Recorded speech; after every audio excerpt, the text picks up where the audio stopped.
Good day, everyone. This is Pilot News, and welcome to DDO Players News, where we take a look at lasers in DDO and on the tabletop. And please welcome my co-host from Ravenloft, Dracula. Hey now, everybody. How's it going? Hello there, Drac. How are things going over in Barovia? You know, same mist, same crap, but here we are. Nothing changes. Oh, that's right. It's that time of the year when you get depressed because it's too sunny. Exactly. That's right. Darn sun. Somebody needs to do something about that. Well, that's what the mist is for, I thought. Well, yeah, but just right around the castle, it seems like they have the mist open up a little bit, so all the sun comes. Rude. Gypsies, what are you going to do?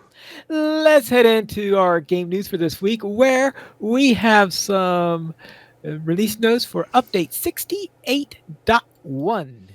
We do. This was released today as we record this on Wednesday, July 24th.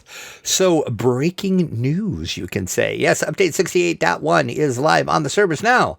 The current 6000 sentient XP chip has been renamed to its proper 5000 sentient XP.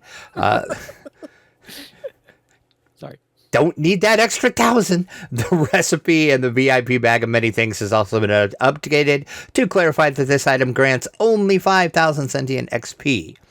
For a limited time, though, all VIPs will be eligible to receive a 1,000 sentient XP gem when update 68.1 is released by speaking with the new VIP reward assistant named Ritz, who is a Dragonborn. You can find him next to Violet Peregrine on the west side of the Hall of Heroes with that big line of NPCs. That's like we're getting a lineup going on there.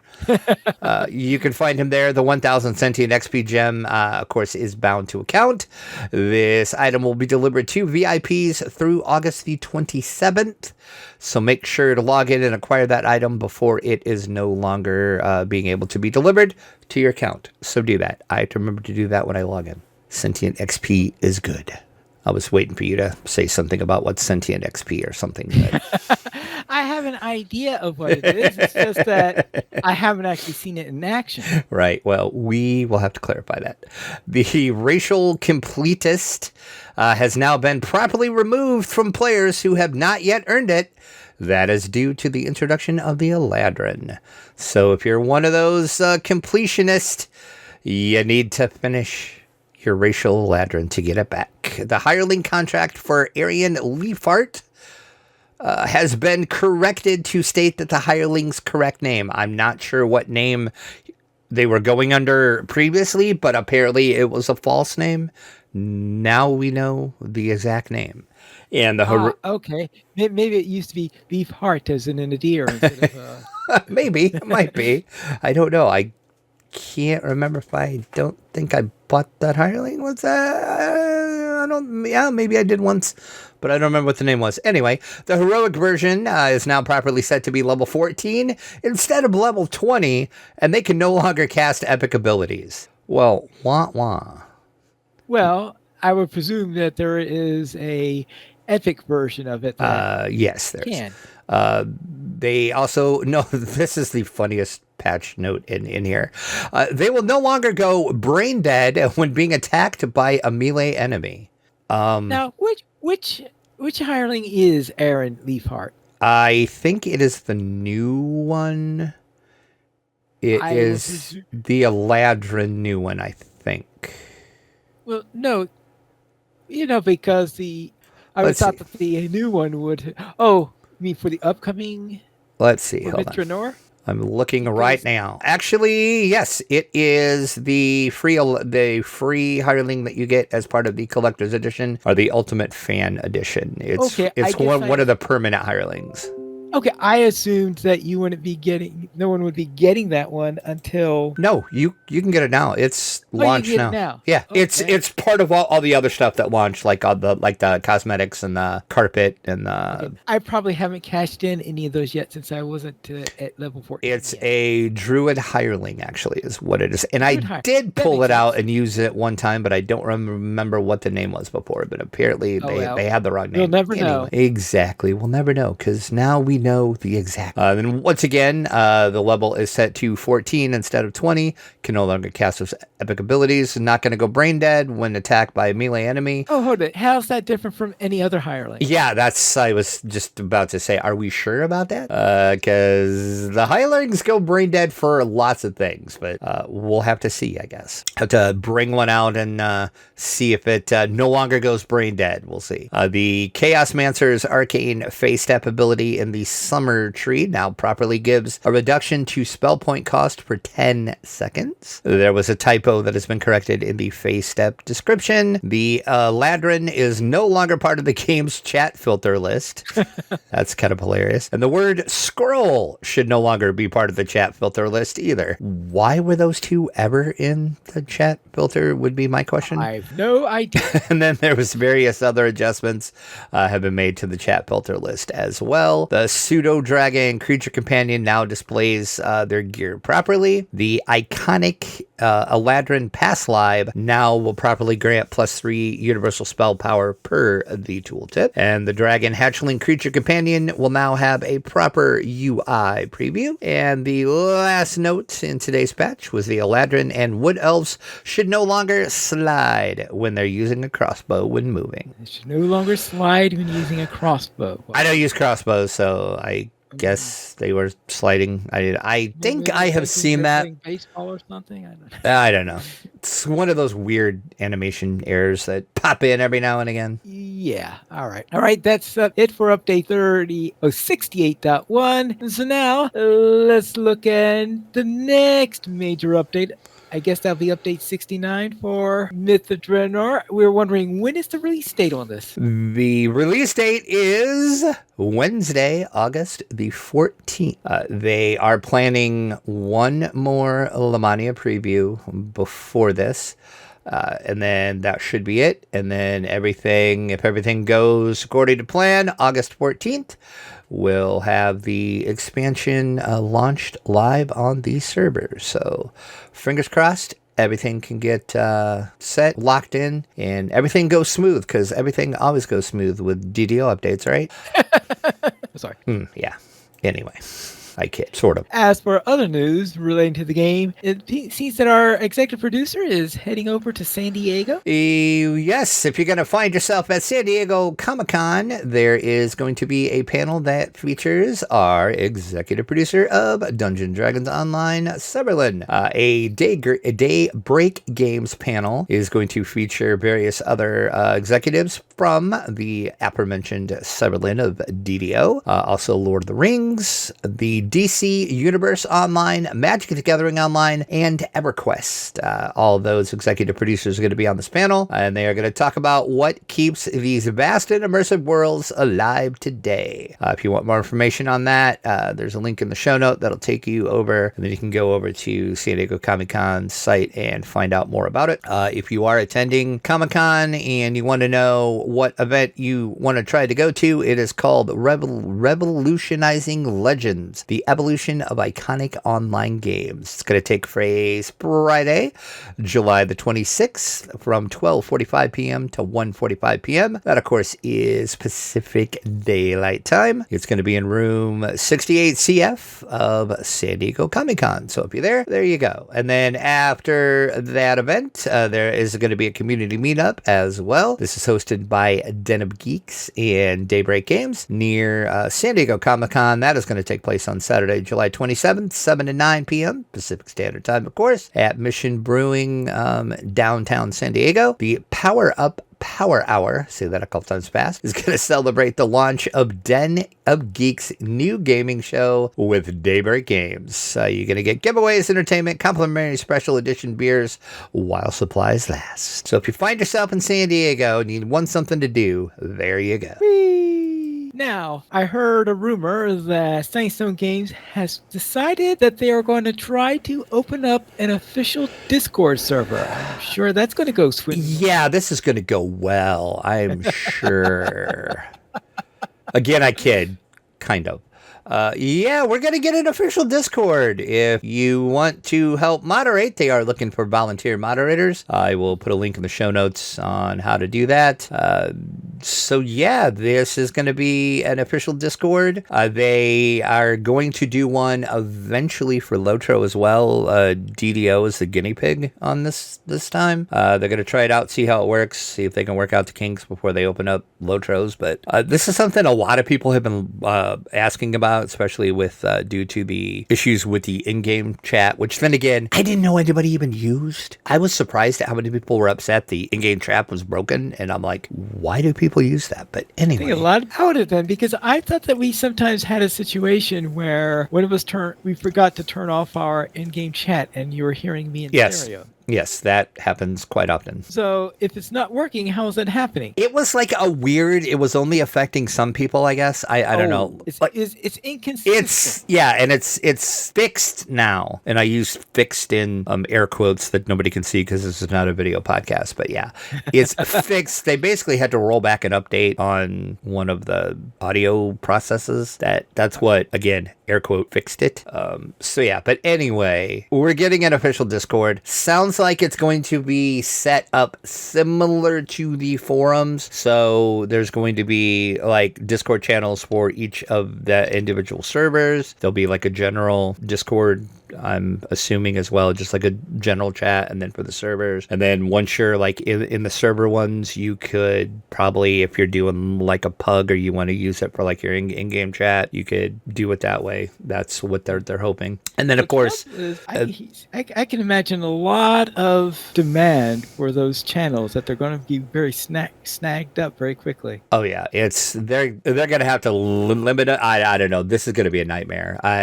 God bless Corvus for even attempting to do this, but good luck to you, sir, is all I can say. But yeah, they're still looking for volunteer moderators, and I know Corvus did say his goal is to try to get people all around the world, so there will always be a couple moderators on the Discord at all times. Essentially, every time zone in the world needs to be covered. That's what they would like. That's what they're hoping for. So, so if you're from New Zealand, boy, we'll probably need people from New Zealand. Oh yeah. I'm sure anybody on that side of the world, you want to moderate in a Discord, fill this out. They need you. So we'll see how this goes. I'm kind of curious to see how this is gonna go. I don't see this ending well, but we'll see. I know Corvus been putting a lot of work into it. So yeah, and in Lotro, it's going to be 3 times as much fun because they have to support 3 languages. Oh, I forgot about that. Yeah, that is true. Ooh, that's going to be a nightmare. Yeah. Good luck, SSG. Good luck. Anyway, that's why they wanted to work out all of the kinks of just doing the server first before they start even attempting Lotro, because you don't want to do 3 times as much work if you don't know if 1 time as much work is going to work yet. Right, yeah, exactly. That's why DDO is the guinea pig. So we'll see how it goes, and then they'll launch it. I guess they're tentatively looking, hopefully they'll have this launch right around the time the expansion comes out, or soon after is kind of the time frame they're hoping to get it launched. So we'll see. I know Corvus did say they have like a test version of it up and running, like in the office, and they're inter-officely testing it out, but it'll be a lot different when like the masses hit it, and then everything what happens when people start using your thing. This is going to be more chaotic than Drannor itself. Yeah, I'm probably sure it will. So we'll see. Good luck to them, and hopefully we get moderators from all around the world so we can get some law and order in there. All right, that's it for the game news this week. So let's see what's coming in from the dungeon.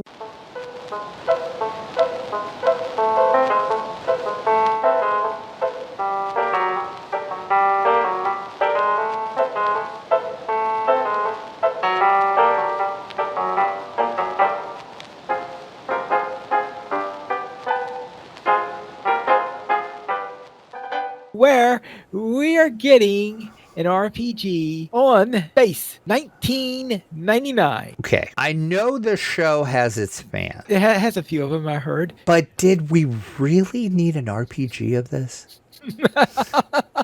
Well, at least we know where it's set. Sure, yeah. I like got this press release and I'm just like, okay, this is weird, but yeah, this is coming from Modiphius Entertainment and Anderson Entertainment, and of course, it is a tabletop role-playing game based on the 1970s sci-fi television series Space 1999. It's going to launch later this year in about time for the 50th anniversary of the show. Yes, the show with the most implausible pilot I've ever seen of any television show. I was hoping you could talk about this because I think I watched the show a couple times, but I just couldn't get into it. That's probably right. I could understand that. Yeah, I'm like, eh. Well, yeah, the entire concept of the moon being turned into a rogue planet. Right. Of course, back then, I don't think the word rogue planet existed. Right. It is taking place on what they call Moonbase Alpha 311. Yeah, Moonbase Alpha, right, Moonbase Alpha 311. I don't know why you needed anything more than that, because it's, all right, because once the moon is hurled out of the solar system, it's... Right. Yeah, it doesn't care what you call it. I don't know. I should actually go back and try to watch the show and see if it is any better than what I remember it being. Because I mean, I was pretty little when this came out, but usually the thing that holds together a show from that era would be the nostalgia. Or something. But if you have no nostalgia connections to it, it doesn't sound like it's going to. I have zero nostalgia for this, so yes. I know it does have its fans. I mean, there's a rabid fan base for this, so I'm sure this RPG is going to do great. It's going to use a modified variation of Modiphius' 2D20 system. They've used that in Fallout, Dune Adventures, and Star Trek Adventures. So it's if you're familiar with the 2D20 system, it's going to use a variation of that. So there you go. For all of you clamoring for the Space 1999 role-playing game, your prayers have been answered, I guess. So let's go into something about a role-playing game that's been around a little bit longer. And apparently they are getting ready for the 2024 Player's Handbook to be previewed. Yeah, the 2024 Player's Handbook, which is not D&D 6.0. It's not D&D 5.5. It's D&D 2024 because that makes sense. Yeah, right. That one. Yeah, Hasbro Wizards did announce there's going to be a special edition of the 2024 Player's Handbook. So if you just really, really love D&D 2024, which is not even out yet, and you're clamoring for a special edition of it, you can get that if you're at Gen Con. They are going to bring 3,000 copies. That is all they're going to bring. This is going to be your first shot to get it because this actually doesn't come out till September. So there's going to be 3,000 copies of this available at Gen Con 2024. The Gen Con edition of the book will have a 50th anniversary logo in gold foil on it, as well as a commemorative Gen Con 2024 book plate. It's going to be $49.99 is what it's going to cost you. And they're kind of smart for doing it this way to avoid, if you remember us talking about Gen Con last year, the Lorcana mess that happened when Lorcana launched, and there was lines that was stretched out the building, around the building, through the building. They were taken up. It was a mess. So Hasbro WotC is doing this on the days of Gen Con, so August 1st through August 4th. Every morning at 7 a.m. Eastern Time, you can go on the Gen Con app or the Gen Con website for events, and you can try to reserve tickets for the opportunity to purchase the book. Reserve. Okay, so well, I suppose yes, you're first time that you do it, because I know those events that they had at bookstores back when those things existed. Yeah, it's kind of the same thing. You're getting a ticket to buy the book. Right. And then once you have your ticket, you can show up, and then if you have your ticket, you can buy your book. But you have to be there during the sales hours that are listed. It's from Thursday, August 1st. It's going to be 3 p.m. to 6 p.m. So you have 3-hour window. You gotta be in line. You gotta have your ticket that says, hey, I got a ticket. I can buy this. But you gotta be in line to buy it. If you come after 6 o'clock, sorry, Charlie, you're out of luck. You're not going to be able to buy it. You're going to have to try again the next day to get a ticket again. And then they're doing this. And then Friday through Saturday, it's going to be 9 a.m. to noon. So that's your time frame that you're going to have. Once again, it's $49.99. If you are going to Gen Con, they did say it's credit card sales only, so you can't bring cash to this one. Got to have a credit card, Discover, MasterCard, or Visa. And only one digital ticket will be redeemable per person per day. Upon redemption, they will issue you a wristband to donate that you have been checked in for your purchase. Even while you're in line, this means you no longer need to show your digital ticket anymore. You have your wristband. There will be no sales to non-ticket holders. So you can't just go, I'm going to go out and buy that book. No, you're not. You have to have a ticket or a wristband. One book per redeemed ticket only. They stress that one book per ticket. And I guarantee you, see, these open up at 3 p.m. on Thursday. By 3:15 p.m. on Thursday, there's going to be a $500 version of this book on eBay. Guarantee you. Yeah. Guarantee you it's going to happen. There'll probably be multiple copies. So there you go. If you're excited about the 2024 Player's Handbook into your Gen Con, get your little special edition Gen Con version. I could care less, but here we are. Then let's go into something on another side of D&D where it appears that the Royal Mail Service has decided to commemorate the 50th anniversary of D&D. And I have a bone to pick with this. Yeah. Why are these stamps so much cooler than the crap ones we're getting? Like, these stamps are freaking amazing. Like, compared to ours are crap. Yeah, I don't understand. I saw these and I'm like, oh my God, I want these. A Vecna stamp? Yeah, a Vecna stamp. I have to have the Vecna stamp. It's like I'm going to be placing an overseas order for some stamps that I'm just going to hang on the wall. Yes. This is in celebration of the 50th anniversary of D&D. They say for 50 years, Dungeons & Dragons has enabled millions of fans across the world to enjoy using their imaginations and immersing themselves in the magical world. We are delighted that the creative and exciting role-playing game is celebrated under Britain's Wayne Reynolds' unique illustrations. That was from David Gold, who is the director of external affairs at the Royal Mail. So, and they have a couple different options. I've linked the Royal Mail site in the show notes in the post up on DDO Players. They have a couple different versions of this. They have just like a set of 6, and then they have one that's like in a book, and then they have one that's in like a mimic book that looks amazing.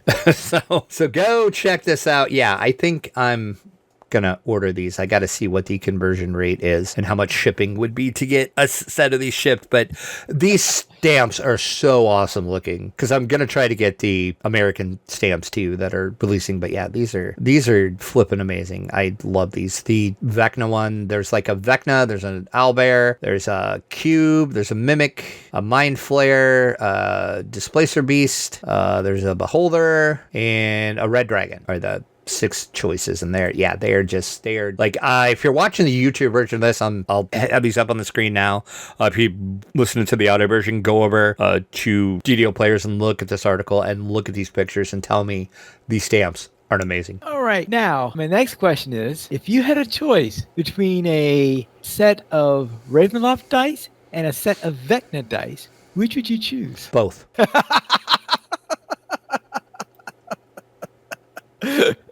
Both. Easy answer. Both. Yeah, Beadles and Grimm have announced they are going to celebrate the 50th anniversary of D&D with 6 D&D Classic Module Dice Collection sets. They are going to be in felt-lined book-style collector's boxes. They're going to be 4 by 6 wide by 6 inches tall and 1.75 inches deep.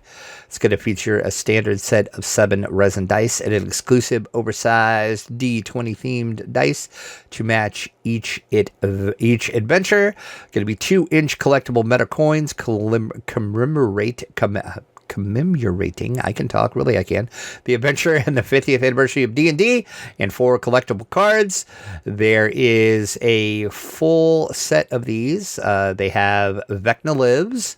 They got Ravenloft, of course. They got Temple of Elemental Evil, Expedition to the Barrier Peaks, the Tomb of Horrors, and White Plume Mountain. I kind of want all of these, to be honest. The box looks like the module cover is what it looks like. Once again, if you're watching the YouTube version, it's on the screen. If you listen to the audio, go over and check out the story on the site to see the visual. But yeah, these are really cool. They are going to be released later this year. You are going to get your chance to get the 6 collector set all at once, and then they're going to sell them individually. So the first sales are going to be only for all 6, and then after that you can get them individually. And for Beadles and Grimm, they're not terribly priced for Beadles and Grimm, actually. The collector set for all 6 of them is $225, which, all things considered, isn't horrible, especially if you know Beadles and Grimm, because their stuff is usually super expensive. So not too horribly bad for all 6, and then they don't have a price for the single ones yet. Oh, what are their dice made of? I don't know if they said. They just said they're resin dice. Okay. I don't know exactly. I mean, from the pictures, they look like pretty decent dice, but I don't know. These are more like, I don't know if I would actually use these. These would more just be like a display. I mean, I guess you could use them if you wanted to, but yeah, I don't know. I'm hoping they will have like a prototype or actually finished versions of these to like show up at Gen Con so I can actually check them out. But yeah, you can get pre-orders for the 6 set through August the 11th, or while supplies last. As of right now, it looks like it is letting me add 1 to the cart, so there's still some available. You can still pre-order them. They're expected to ship October 2024, and then once all the pre-orders for the 6 set are done, they can be purchased separately, and they don't have a price on that or when that is going to happen. But there you go. Yeah, these are pretty cool looking, actually. Right. That's it, what's coming in from the dungeon. So let's go on to the tabletop.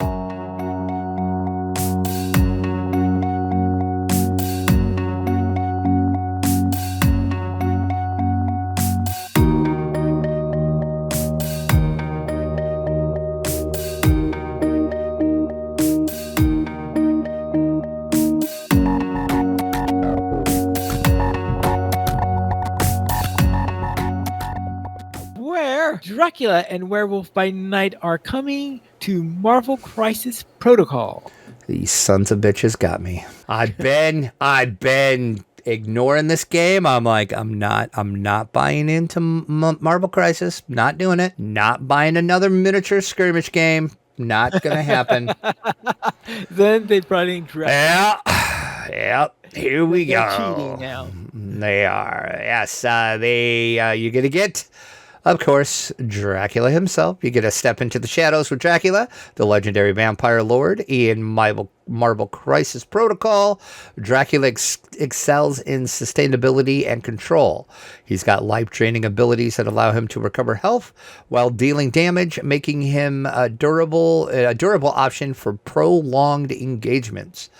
His command over the nighttime also adds an element of strategy, enabling him to manipulate the battlefield to his advantage. With Dracula on your team, you can dominate your opponents and outlast them in battle. Also coming out is the Werewolf by Night set. You can unleash the beast with the Werewolf by Night in Marvel Crisis Protocol. Jack Russell, the hero that is a werewolf, brings his ferocious strength and supernatural abilities into the game, transforming himself into werewolf form and terrifying his opponents, who are in close combat with him. Werewolf by Night will be the perfect fit for aggressive players. The Werewolf by Night will feature high damage output and durability to make him a reliable choice for taking down enemies quickly. Also included in the Werewolf by Night set is the Mummy, and then I forgot who was with Dracula. I'm not exactly sure who it is now. I can't remember who's with Dracula. And then also there is a Tomb of Dracula terrain pack coming.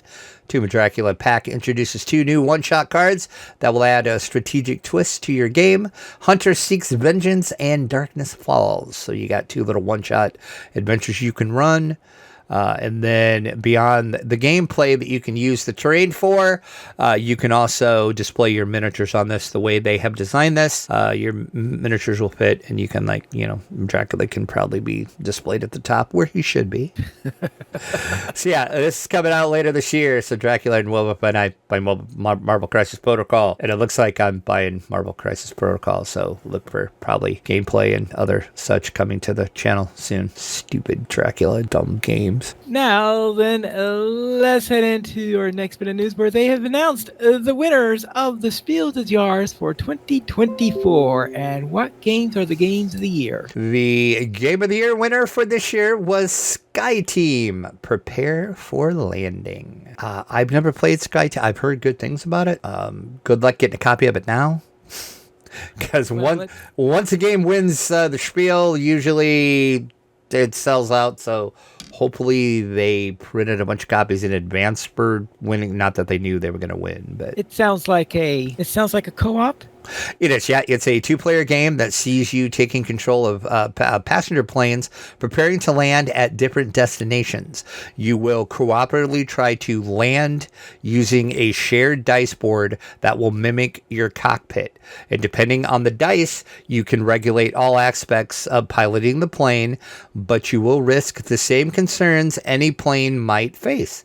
That being fuel leaks, icy runways, headwinds, etc., etc. So yes, I don't, like I say, it's a 2-player co-op only. I assume you could probably do it solo. I don't know for sure, because usually co-ops you can do solo. Yeah, but there's some co-ops that are troublesome to do it because of their nature. Yeah, this one might be one of those. I don't know. Yeah. But yeah, so congratulations to Sky Team. And then the Kennerspiel. Is there anything more you wanted to say about? Well, I was going to ask what's the next one. Yes, oh, yep. Kennerspiel this year was Daybreak. This is another game I do not know anything about.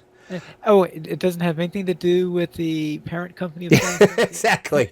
No, it does not. Funnily.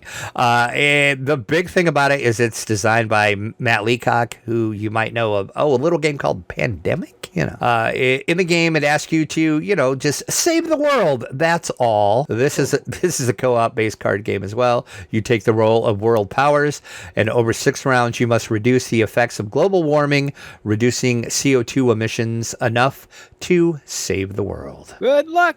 Yeah, good luck with that. And then finally, to round things out, we have our Kinderspiel. And it is a game I am not even going to try to pronounce, other than just going to say Magical Keys. You can try to pronounce the German title if you would like. Feel free. The floor is yours. No, I'm not going to try it. Yeah. Magical Keys is good enough. Right? It's called the Magic Keys. This is a treasure chest that only opens for some keys and a host of glittering gems. That's what makes the Magic Key so captivating for the children. So yeah, this is a straight up kids game, of course, because it won the Kinderspiel. It's designed for kids. So yeah, so there you go. Congratulations to the 3 games that won. And I just wonder what insane decision had them call one of the awards Kennerspiel and the other one Kinderspiel. Yeah, that never made sense to me because that is so confusing. Yeah, because like the Spiel is the game of the year. Right. And then the Kennerspiel is the strategy game of the year. Our connoisseur game of the year is what they've been calling it here the past couple of years. Yeah. And then the Kinderspiel is, of course, the children's game of the year. But yeah, the Kinderspiel and Kennerspiel are so confusing. Couldn't there have been another word? You would think so, right? For any of our German audience out there, let us know. Would there have been a better word for that? I mean, I'm pretty sure that there's not a better word for Kinderspiel because, I mean, that's a word at least understandable even by people who speak English. Right, exactly. But Kenner is like, I don't know well enough of what it means to know that's how perfect a fit it is. I mean, I don't have if any I were idea. to make a guess, it would be nowhere, which I don't. I suspect that's way off the mark. Again, any German-speaking people in the audience, feel free. Let us know what the heck that means. Yeah. Oh, Kenner is expert. Yeah, nowhere. Okay. There you go. Okay. Okay. Kenner is expert. Yeah, because they used to call it the expert game of the year, but now, like I said, the past couple years they have kind of changed that to the connoisseur game of the year because it sounds more fancy. In which case I would think changing the name to more mean connoisseur than expert. Yeah, I don't. Like I said. All right. Well, in any case, then let's get back to what's next since that's finishes up the spiel. So, Warcrow is available now from Corvus Belli. Yes, we have talked about this before. It's been a little while. This is a new miniatures combat heavy game from Corvus Belli. It is now out in retail. It is set in the fantastical world of Lindworm. You're controlling a small military force made up of warriors, creatures, and wizards who fight skirmishes, pursuing the interest of your chosen faction. Before starting the game, you will select a scenario to play. Each of the Warcrow scenarios will describe the conditions and requirements necessary to achieve victory. Once you have chosen that, you prepare the gaming table, you deploy the indicated terrain elements, hedges, forests, buildings, etc. And then you pick your factions, and then you fight it out. This is a two-player game. Each round, you and your opponent will take alternating turns activating your units. You can move them around the battlefield, attack your opponent, cast powerful spells, etc., just like any other skirmish miniature game. Once again, it's available now in retail. If your friendly local game store doesn't have it, they should be able to order it. Also available straight from Corvus Belli's website. Whee! Now comes the big question. What do you plan on doing at Gen Con this year? So much stuff. So much stuff. Remember how I always say, I'm going to just, take it easy. I'm not going to do so much. Yeah, well, that went out the window quickly. Keep getting all these emails. Hey, let's set up a time to talk. I'm like, sure, let's do that. And then I'm like, what am I doing with my life? Oh my goodness gracious. Yeah. I just got an email saying that Clank is now available for early access on Steam. Oh, nice. So I know what Pineleaf will be doing after the show. Yeah, Gen Con 2024 is slowly approaching as we record this. 8 days until Gen Con. We've got a pretty much full schedule. I don't think I'm going to, famous last words, don't think I'm going to schedule anything else. But we'll see. We've got, 1, 2, 3, 4, 5, 6, 7, 8, 9, 10. We've got 10 interviews scheduled, and then I have a couple more booths that I'm going to stop by that they weren't actually setting up official interview schedules, but they're like, just stop by and we can chat at the booth. So I got a couple more of those. So overall, we should, I think, end up with about probably 13 or 14 interviews from the show, hopefully. Hopefully this year we can actually release said interviews. Because I did invest in a new video camera and new mics. So hopefully that will solve the problem of last year losing all of the stuff that we shot. Yeah. So, we're going to talk to Dead or Alive Games, Fanroll, who make dice, WizKids, DeVere Games, Restoration Games, Free League, Cosmos, Corvus Belli, Paperson Games, and Brother Wise Games. Those are the official ones that we have scheduled. And then I am going to find some time to play some games as well. We got event tickets for Shadow Dark, Zone Wars, Dungeons & Dragons Onslaught, Final Girl, and Fallout Factions. So some gameplay, a lot of work, but it's going to be fun. I'm excited. I'm pretty hyped for Gen Con this year. My question is, why do you have to go to Gen Con to play Final Girl? I don't. They were just doing a event, and I actually got tickets before it sold out. Okay, so it's an event, what, to be the fast, what, to no, if you play it, it, you get a special promo card that you can only get by playing in the tournament. I'm sorry, not tournament. It's not a tournament. It's just an event. It's basically they're calling it like a learn to play in air quotes, but you get a promo card for playing it. Oh, but no, there's people who already know how to play will participate in the event so they can get the promo card. Exactly. Hence why I am there. So I just want the promo card. So it's a promo Final Girl? Yes. They haven't announced what it is yet, though. It's like they haven't yet. It's a surprise. So you will tell us who the Final Girl is. I will. Okay. I certainly will. So yeah, that's right. Because actually, out of all the things I'm playing, 1, 2, 3, I own all of them actually. So I'm not playing anything new that I don't. A couple of them I haven't actually played yet. So I guess getting me learn to play experience, I guess. But yeah, I actually own all the games that I'm playing, so that's kind of weird this year, but here we go. Then with Gen Con, everybody always does these are my X amount, whatever you want to do, games that I'm most anticipating at the show. So I thought, I have to do this too, because it's the cool thing to do, apparently. So I looked through the list over on Board Game Geek of all the games that were going to be at Gen Con. These are going to be either for sale or just a demo. I will let you know if I know which that is. So here we go. This is my top 7. I, for some reason, did 7. I just thought it was a cool number. I don't know. There's really no reason why. No reason why I did 7, but here we are. So at number 7 is going to be the new First Light for Hero Quest. And what this is, I'm curious to see what they're going to do with this. This is going to be a demo. It's going to be available later this summer. It is an introductory version to the Hero Quest gaming system. It's going to have new quest, but it will be compatible with all the other Hero Quest expansions. So it's new quest to get people into Hero Quest. All right. So I'm kind of interested to see what they do. And this is, I know it's a standalone expansion? It's not really an expansion. It's just like a standalone game. They're not calling it an expansion. Okay. But it's compatible with other expansions. It's really confusing. And it's a standalone expansion. Yeah, exactly. That's exactly what it is. I don't know why they're not calling it that. When we did talk about this when we got the press release for this. Like I said then, I don't know why this is needed, to be honest.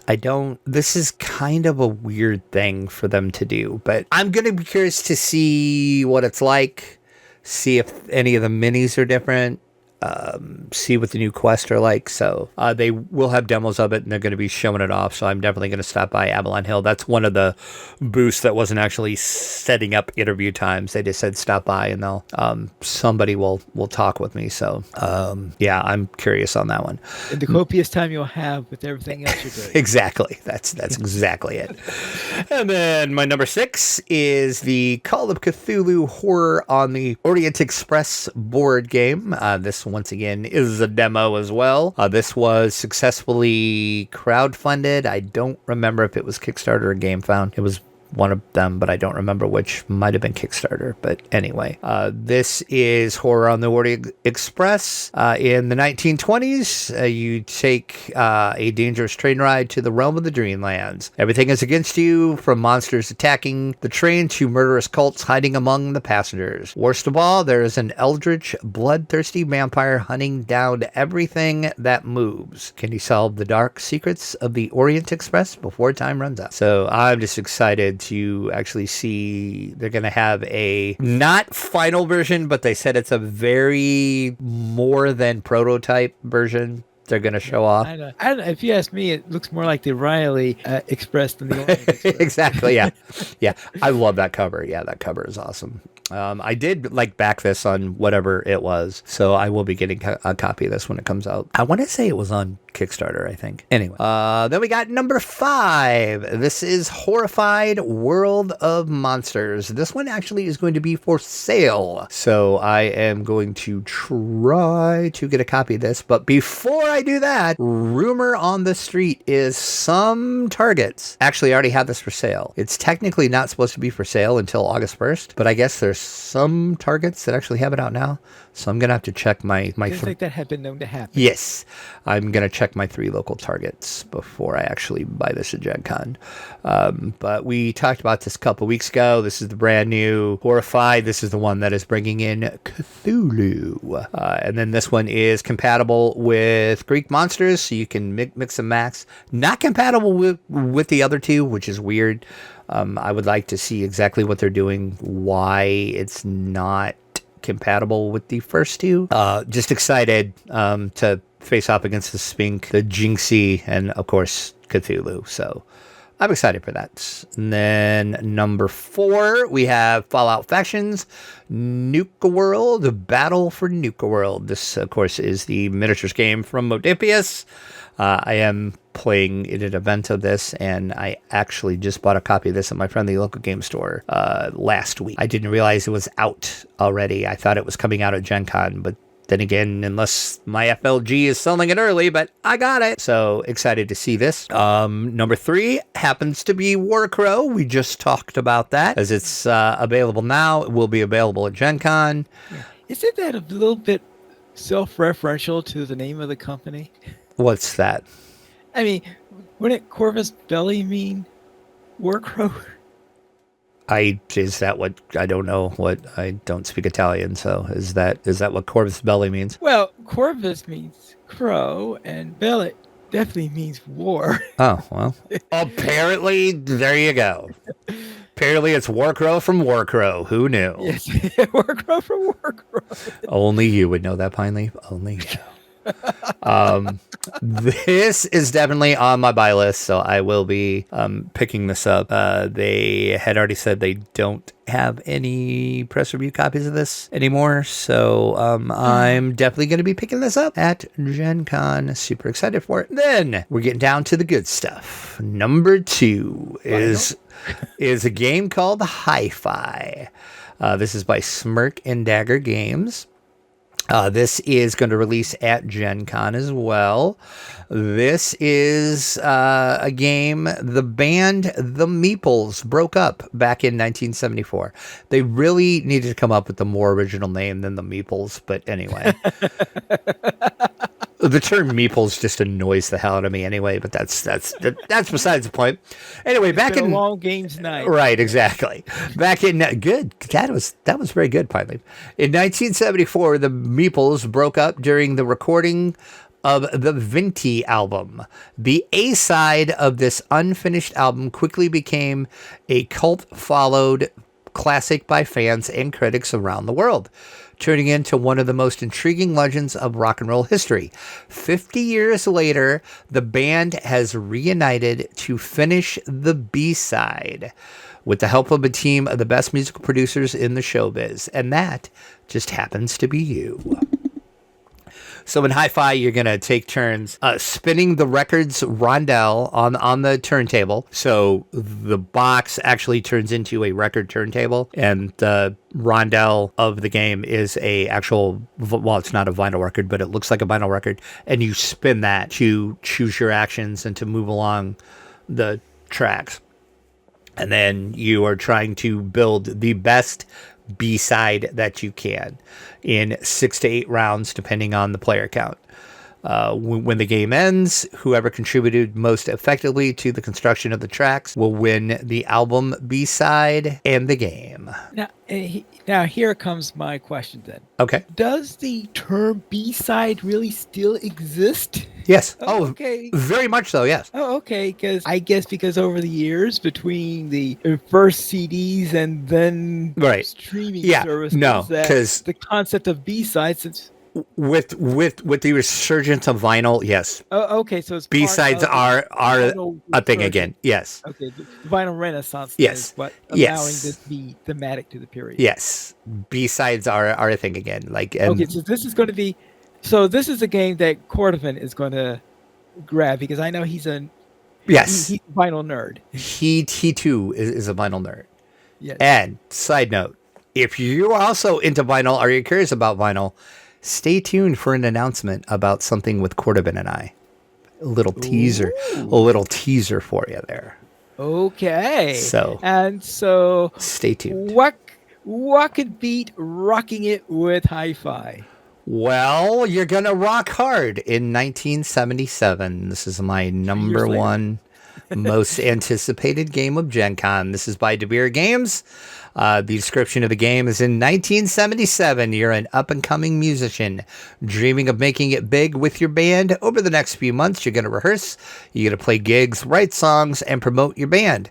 With careful planning and a little luck, you'll earn the most fame and become one of the best new artists of the year. This is designed by a first-time game designer. Her name is Jackie Fox. She knows a little thing or two about being in a rock and roll band. She was the bassist for the 1970s band The Runaways. And you might be asking, who the heck are The Runaways? They didn't win the game, apparently. If you've ever heard of Lita Ford, if you've ever heard of Joan Jett, that's where they got their start. So yeah, that's pretty much the Runaways are known for having Joan Jett and Lita Ford. They were an all-girl band. They were all teenagers at the time, which like back in the 70s was like unheard of that you had female teenagers that were in a rock band. So they broke some ground there. Yes, they did. Yep. So Rock Hard 1977. I was going to play in about 45 to 90 minutes. It's between 2 to 5 players. It's played over a maximum of 9 rounds. Each of those rounds is representing a typical day in 1 month in 1977, from April to December. You're going to win the game by accruing the most fame. Yeah, I'm super excited for this game. This game's getting a lot of buzz everywhere, actually. If you listen to any other podcasts that are talking about Gen Con or YouTube videos that are talking about Gen Con, a lot of people have this up as either number 1 or number 2. It's there's a lot of buzz for this game right now. Yeah, I noticed several playthroughs that were demoed recently by game players I follow that were on the so game. I'm super excited for this. And then Friday, actually, I'm going to a press-only event, kind of like the debut of this game, per se. And I'm going to get to talk with Jackie Fox and the folks at DeBeer about this. So super excited about this game. Like I said, this is my number 1 most anticipated of Gen Con. So I'm excited to check this out and hopefully play it. I'm assuming they'll have demos going at the press event. Okay. So there you go. So yeah, so look for all of that coming soon to the site. Follow us on, you can follow us on X if you want. I don't post on there anymore because screw X, but anyway, we won't go into that. Follow us on like Instagram and Threads, I guess. I don't really post on Threads that much either, but I can set the Instagram post to go on Threads. So follow us over there. Like I said, if people want me to post on X, I will, but it's kind of pointless. But anyway, so there you go. We don't have a sponsor this year. So there you go. Gen Con's expensive. That's all I'm going to say. So speaking of Gen Con, I was wondering if I could pick up a Saturday pass. Nope, you can't. Sorry. Too bad. You're too late. Yeah, they are sold out. Every day but Sunday is sold out. So you can't get 4-day badges, can't get Friday, can't get Saturday. So if you want to come Sunday, you can do that. But you better hurry because they're going fast too. Oh. There's probably isn't much going on Sunday. Usually Sundays are wine day, aren't they? Yes, Sunday is not. In the morning, there's quite a bit going on, and Sunday is usually the big family day too. So, and it's usually one of the crowded days. Like Friday, typically Friday and Sunday tend to be the busiest days. I think so. Oh, okay. I guess because I'm used to Gen Con where I'm not Gen Con, I mean Origins, where I always thought of Sunday as the day which they hold finals. So getting only a Sunday badge is rather yeah, and that happens. crazy. That happens a lot at Gen Con too, for the tournaments and stuff too. But so yeah, if you do want to come to Gen Con, you can come on Sunday. You gotta pre-order your badge though. They are not selling any badges on site for purchase, so you have to do it online. You better do it quickly because they're saying Sunday is probably going to sell out too. All right. Apparently, the program book is already available. It is, yeah. If you want to take a virtual tour around the program book and see all things in store for you, Gen Con 2024, you can do that. The link is over in the show notes. I have not looked at it yet, but it's always kind of cool to look at it, and then you can kind of plan your attack, and you can look at the vendor hall and look at all the halls and find out where all your events are, and it's pretty sweet. So check it out now. It's available now. As I said, I got a link over the show notes, so you too can check it out. Even if you're not going to Gen Con, look at it anyway, and you can pretend you went to Gen Con. Well, with that over with, let's head into our week in gaming.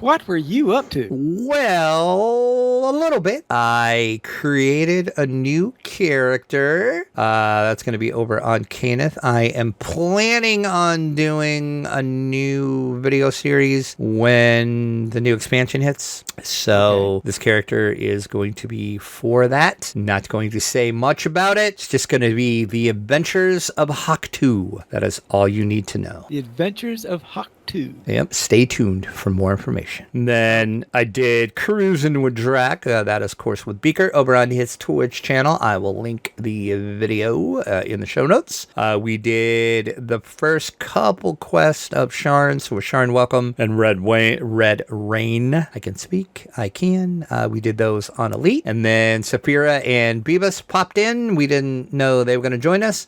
So we decided to do Kill 10 Rats and Order in the Court. That is in Morgrave University. And we were doing those on Reaper 1 because we had Saphira and Beavis with us. So that is what I did DDO-wise. And then tabletop-wise, went back to that silly Dark Tower, returned to the Dark Tower, and we got our butts kicked yet again. That game is so hard. So hard. That game. It's crazy how hard that game is. It's so fun, though. But yeah, one of these times we are going to beat the Dark Tower, but that wasn't. Oh, you haven't done it yet? Not yet. Nope. Every time we played, we've lost. I take that back. I think one time we might have won, but we actually found out that we were sort of not playing correct. So did we really win? I mean, we'll say it was a win, but we kind of bend one of the rules just a little bit. We were doing something incorrect that we found out after the fact. Okay, I don't know. Is this game like that game from the Wheel of Time called Snakes and Foxes, which they said that the only way to win is to cheat? But yeah, it's pretty much, I think. Because so far, the only way that we've won is cheated. So, sure, probably. So, but one time we will beat the Dark Tower with actually playing it correct and not cheating. Okay. But today is not that day. So, how about you, Pine Leaf? What were you up to? All right. In DDO, first off, you and I took our level 20-ish characters. I believe I had the level 20 Dragonborn in there, and I presume you had Dragonborn, and you had a rogue, I believe, and we headed out to the Borderlands. I just have to say, what? Me have a rogue? What? Yes, yeah, I know. What? I know, shocking, isn't it? But the important part of this, though, is tell our lovely audience the level and what version of these quests that we did. Yeah, I said it took my level 20th character. I mean, it had to be, if we went to the Borderlands, it had to be the epic version. Yes. Pine Leaf actually did epic, folks. Write this day down on the calendar. Circle it in red. Pine Leaf played an epic character. Did a quest on a level 20 character. But the point is, you did play it on Epic, though. I mean, I realized it was Epic normal, so, I mean, it really wasn't that difficult. But you played an Epic character at level. I never thought I would have seen the day. Actually, I think the dungeon was like a level or two above me. So it was, and that's why I was like, because I thought as soon as we, like the first one, we were, I think, on level, but like the second or third one, it was like, I think, 2 above us, and I thought, he's going to freaking bail. He's going to see this as 2 levels above, and he's like, nope, I'm noping right out of here. But to his credit, he didn't do that. I was waiting for it. I was ready. As soon as you saw that 2 levels above, you were like, nope. But well, I was expecting it to be 2 levels above. You proved me wrong. I figured you would nope out. You were like, yeah, no, I changed my mind. But so good job, sir. Good job. And then on my Wild Mage, I was questing in the Feywild, and I believe I think I might have just reached level 7, so I'm ready soon to be heading out into some dinosaur hunting, I guess. Then in video games, in Minecraft, I conquered a trial chamber, and I'm not too sure how familiar you are with the recent release of update of Minecraft. Probably not at all. Not at all, unless you talked about it, and I forgot that you talked about it. But no, because I think. Okay. Have you even had a show since the last time when they did the release? Yeah, probably not. Who knows? In any case, one of the new features they have, there are these things called trial chambers, and I took a character first, the small steps of trying to go in, trying to scout the place, is scared to even face one of those things, and by the time the week was over on yesterday, I was farming those things. It's just, I literally turned them into farms, and those mobs didn't even have a chance. I thought, I'll never drink one of these ominous bottles to turn these trial chambers into tougher ones. No, I was doing it under controlled conditions that I created because I said I was farming them. Nice. But I was using the ominous bottles and got a couple of ominous keys, but didn't get any good loot, but that's an entirely different matter. And then I was also spending a bit of time in a game called Warcrow, which is a roguelike deck builder with a poker theme. It's the best way to describe that game. I watched your first video of this. This game looks very fascinating to me. Because I saw you've been playing it like a lot, and I'm like, what the heck is this? And then I seen you started releasing videos, and I'm like, okay, I'll check this out. And then I'm like, okay, this game is weird. But I'm fascinated, though. But it's so bizarre. It's so bizarre. As opposed to other games which aren't? Right. It's just like, it's weird because you're kind of playing poker, but you're not playing poker, but you're kind of playing poker. I don't know. Explain it somehow, because it's bizarre. Well, okay. It uses the rules of poker hands, right. But you're going against but it's a single player game, and you're battling against various blinds where you're supposed to be collecting a certain number of chips in order to advance to the next level, so to speak. And you do this by forming poker hands, which give you a certain amount. But on top of this, you also have jokers, and these jokers are your real source of power into the whole thing, because it has the usual 52 cards in there. So there isn't much you could do with deck building if all you had were the standard 52 cards. But with the jokers and the help of some other types of cards that you can collect here and there, you are able to shape your deck so that you could get the optimal deck that you can have in order to get the type of hands that you're looking for. And you try to level up the various hands so that you can score as many points as possible. And I've seen people win with decks built around getting straight flushes all the way down to high cards. Okay. And usually it's somewhere in the middle where someone does, where you're usually trying to build your deck around in there. But anyway, the idea there is to shape your deck so that you can consistently make the hands in there and to score big. And the scoring in there is really, really strange, because what you have in there is you have your number of chips, but you also have a multiplier, and you independently increase those as you're going along in your round, and eventually your chips are going to be multiplied by the multiplier, and sometimes those get some pretty big values. And I've hit as much as 1 billion, and I've seen people play going well into the scientific notation area.